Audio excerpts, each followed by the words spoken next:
Welcome to the Everything Everywhere Travel Writer Podcast. Join award-winning freelance journalist Joan Matsui.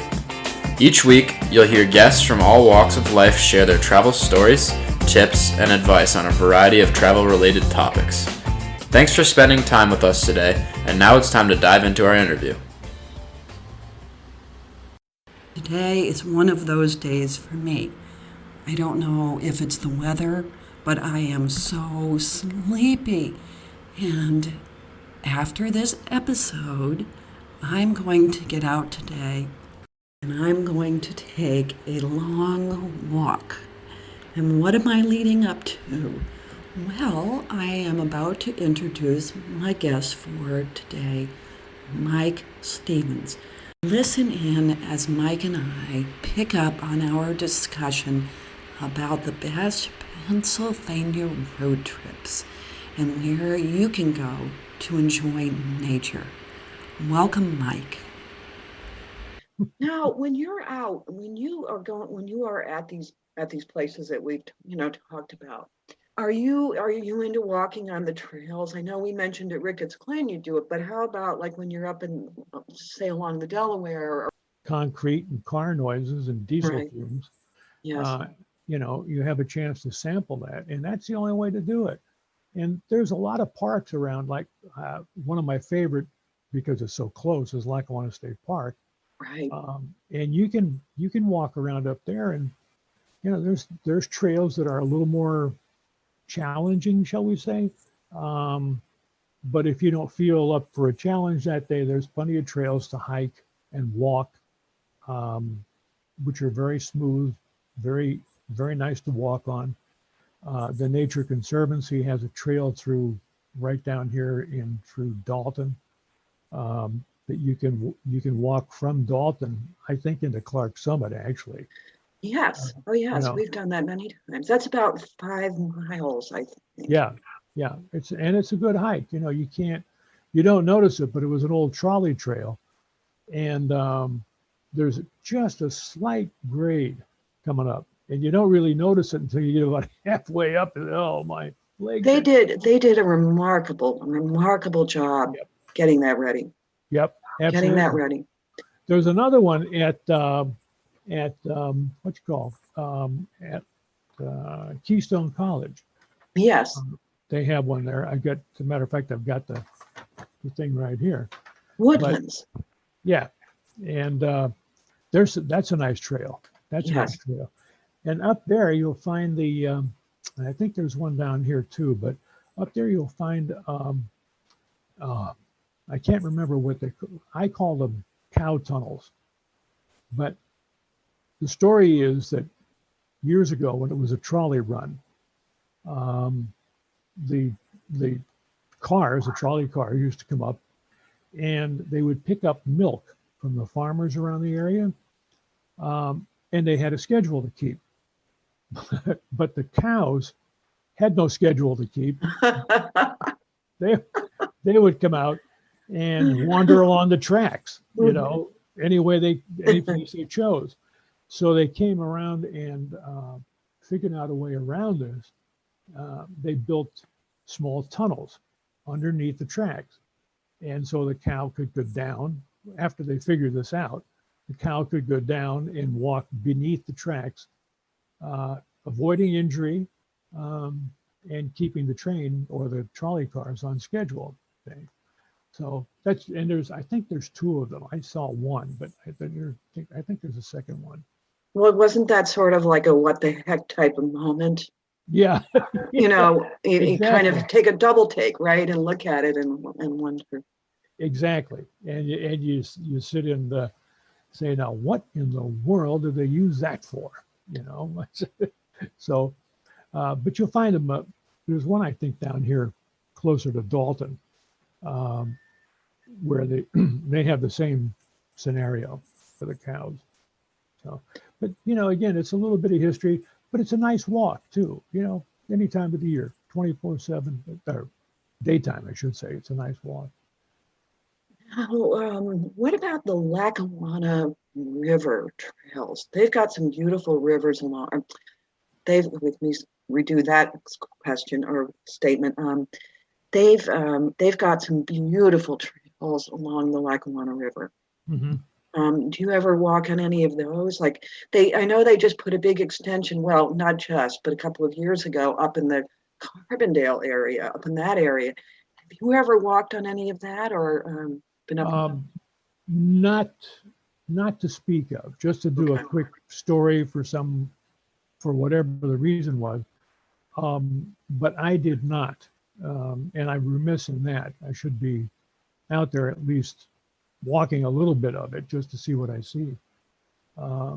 Which, by the way, I guess is if you talk about it, we were talking earlier about what I look for when I go out.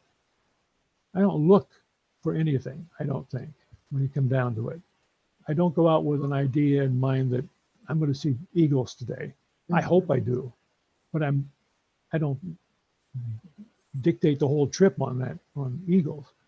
I go out with the attitude is I see what I see, and that's it. Nature put it there, and it'll be there for this second. And after I pass, it'll probably go, and that's the way I approach it. And whatever I see, I try to appreciate to the best of my ability. I try to get a picture of it if I can, but at the very least, I listen to it, I watch it. It does its thing, whatever it happens to be, and life moves on. But I feel better for it because I've relaxed. I've entered whatever that is, I've entered its world for the moment. And I left this world where I'm surrounded by four walls. And the high point of the week is a trip to the hardware store. Right. Now I'm onto something different. So that's how I view it. That particular area along the Lackawanna, well, the longer I'm fly fishing, the more areas along the river I've discovered. And there are some just beautiful, beautiful places. Yep. And particularly as you get up farther along the river, going towards the Carbondale area, there really are some really beautiful spots Yep.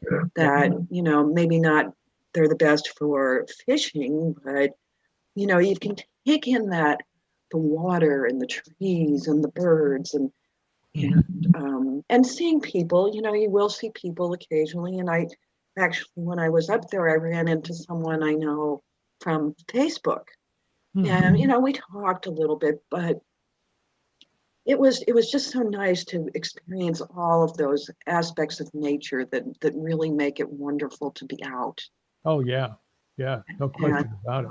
And don't you think, as a result of this pandemic, that, I mean, I can't speak for everyone, but I think that we've learned to appreciate things more.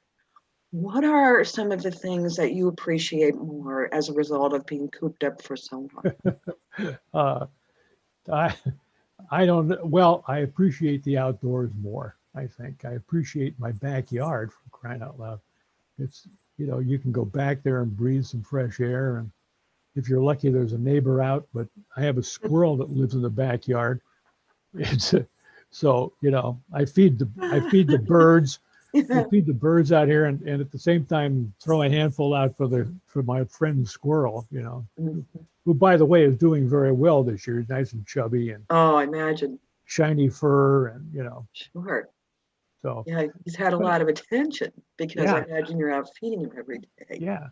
But the thing is, I'm as guilty of it as the next guy, but I could spend hours in front of a computer or an iPad or my telephone, for crying out loud.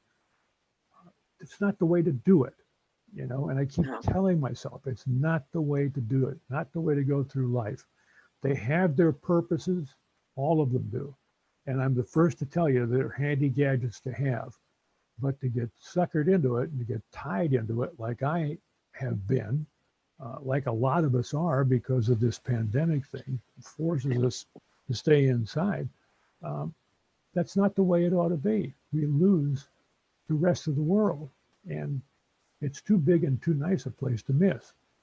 So, Is there anywhere else that you can think of that you would recommend right now really has given you great comfort over the last year? Um, this in this case, simpler is better. And if you don't like to take long trips, we did this last year. Went to Lackawanna State Park and invited a couple friends over. And as long as you stay 6 feet apart and you're outdoors, you're pretty good shape. Um, so we invited them over. We separated our chairs the way we ought to, and uh, we had a long conversation for about 2 hours. I don't know if we would have done that other than at that point because of being cooped up for a long time. And that was last summer, so that was only 4 or 5 months at that point. Now it's a lot worse for a lot of Right. people. And, I think that makes you appreciate that the simpler things in life, really. Maybe some folks learn how to cook. They always had a secret wish to learn how to cook And eat. and eat. Yes. Yes, that, Yeah. that too. Yeah. Yeah. I think I'm going to start going out shopping now for clothes that are about one size bigger, because the food was so good and there was so much of it. I know. But at any rate, I think people got into those kinds of things. And I would hope that they also got into the outdoors, because when you come down to it, that's generally always there. Rain, snow, sleet, or hail, you can go outside if you have dressed properly for it and appreciate whatever it is you see, whatever you run across, And I don't think it ever gets old. I really don't. I think you go out and enjoy the world, and the outdoors changes every day, every hour. What you see up there now at this moment probably won't be there in another hour, Right. So it's just passing through, and so are you. Please visit joanmatsuitravelwriter.com, where you can subscribe to the show so you'll never miss an episode. While you're there, check out the travel writing courses, membership support platform, and private coaching services. If you found value in the show, we would appreciate a rating on iTunes, and don't forget to tell a friend.